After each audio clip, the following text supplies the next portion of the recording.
DJ Sports.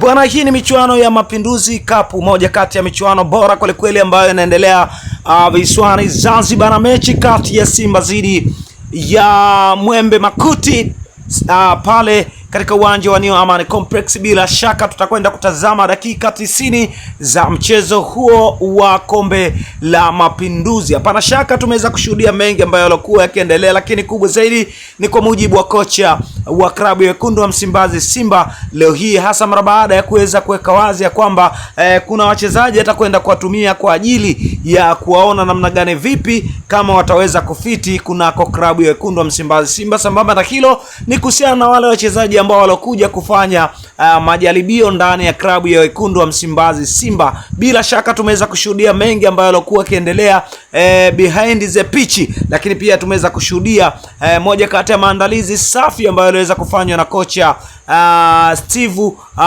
Robert Beka, kocha mkuu wa klabu ya soka ya wekundu wa Msimbazi Simba. Hapana shaka tunafahamu ya kwamba pale Simba wameweza kutua wachezaji kadhaa ambao wamekuja kufanya majaribio. Kama wataonyesha kiwango ama viwango vyao vitaweza kumsisimua kocha Steve Beka, basi wataweza kusajiliwa rasmi ndani ya klabu ya wekundu wa Msimbazi Simba. Moja kati ya update kubwa kwa hivi sasa ikiwa inaendelea kupamba kasi katika kona na engo mbalimbali za kimichezo na burudani. Mtazamo wako ni upi? Wewe unazungumziaje kuhusiana na michuano ya kombe la Mapinduzi? Sehemu yako ya comment ndio sehemu yako sahihi, basi nami nitaweza kuiona hapa comment yako, lakini pia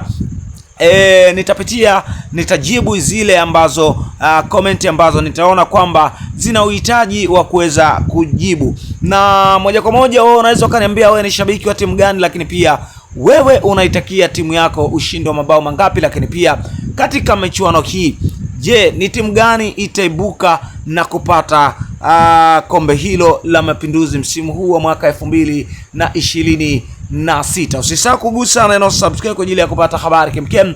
Nami kazi yangu kubwa kama ilivyoada ni kuhakikisha na kusogezea update zote ndani na nje ya mipaka ya Tanzania. Asante, kwa heri.